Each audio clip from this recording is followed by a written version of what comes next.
দাদু ঠাকুমা আর নাতনি অনেক ছোটোবেলায় তাদের ছেলের বৌমা এক্সপায়ার করে, তাই দাদু ঠাকুমার কাছে নাতনি বড় হয়। তো নাতনি বড় হওয়ার পরে নাতনিকে তারা ভালো করে মানুষ করে, মানুষ করার পরে তাদের যখন বিয়ে দেবে, বিয়ের আগে নাতনির সঙ্গে একটি দুর্ঘটনা ঘটে। তো দুর্ঘটনা ঘটার পরে তখন নাতনি তো খুবই ভয় পেয়ে যায় যে এরকম আমার জীবনে এরকম হলো ঠাকুমা, তো আমি কি করে আর পথ চলবো। তখন বলছে তোমাকে আমরা বিয়ে দিয়ে দেবো। না, বিয়ে করব না, আমি চাকরি বাকরি করব। তখন ঠাকুমা দাদু রাজি হয়ে গেল, ঠিক আছে তুমি কাজকর্ম করো, তুমি চাকরি বাকরি করো, তারপরে যেদিনকে তুমি মনে করবে যে হ্যাঁ কাজ মানে বিয়ে করবে, সেদিনকে তোমার সঙ্গে আমরা বিয়ে দেবো, যে পাত্র পাই সে পাত্রর সঙ্গে আমরা বিয়ে দেবো।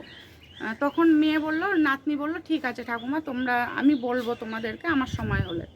যাই হোক, চাকরি করতে করতে তখন মেয়েটি একদিনকে বলল, ঠাকুমা আমার সঙ্গে যে ঘটনা ঘটেছে, কোনো ছেলে যদি শোনে এইসব কথা তখন কি আমাকে বিয়ে করতে চাইবে, তুমি বলো।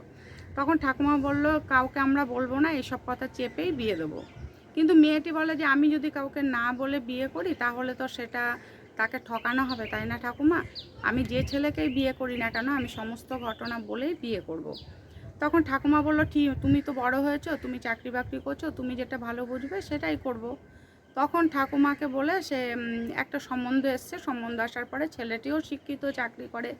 তখন ঠাকুমা বলল যে এরকম এরকম আমার নাতনির সঙ্গে ঘটনা ঘটেছে, আমার নাতনি তাই বিয়ে করতে চাইছিল না, তাই কোনো ছেলে যদি মনে করো আমার নাতনি তো যোগ্য মেয়ে, তো আমার নাতনিকে যদি কেউ যোগ্য মনে করো, এটা তো ওর যে ঘটনাটা ঘটেছে সেটা তো নিজের ইচ্ছায় ঘটেনি, আমরা কিছু করিনি, কারণ লোক জানাজানি করতে আমরা চাইনি, এমনকি কেউ জানে না যে এই ঘটনা ঘটেছে, শুধুমাত্র যে ছেলের সঙ্গে বিয়ে দেবো সেই পরিবারকে আমরা জানাতে চাই। ঠাকুমা ছেলের বাড়ির সবাইকে বললো এবং ছেলেকেও বললো, এবং ছেলের বাড়ির লোকজন এত ভালো, পরিবারটি এত ভালো, তখন তারা ওই মেয়েকে বিয়ে দিতে রাজি হলো। কেননা যে বলছে একটা মেয়ে হয়ে সে রাস্তায় বেরোবে, সে কাজ করবে, সে পড়তে যাবে, সে কলেজে যাবে, তার কি কোনো স্বাধীনতা নেই? একটা ছেলের ভয়ে সে বেরোবে না, সে ঘুরতে যাবে না? তারপরেও যদি তার সঙ্গে খারাপ কিছু হয় সেটা তো মেয়েটার কোনো দোষ থাকে না। তা এখানে আমরা বিয়ে দিতে চাই, এরকম মেয়েদের পাশে আমরা দাঁড়াতে চাই। কিন্তু আমার তো একটিই ছেলে, যে সকল মেয়েরা এরকম কষ্টের মধ্যে আছে অথচ সেই ছেলেকে ঠকাতে চায় না, দেখো তারা ভালো বলেই সেই মেয়ের সঙ্গে তারা আবার বিয়ে দিয়ে দিল, তার ছেলের বিয়ে দিয়ে সেই মেয়েকে কিন্তু তারা রাজরানীর মতো করে রেখেছিল। কিন্তু কয়টা পরিবার এরকম আছে যে এরকম কথা শোনার পরেও কোনো মেয়ের সম্পর্কে যে সেই ঘরের বউ করে নিয়ে যেতে চাইবে?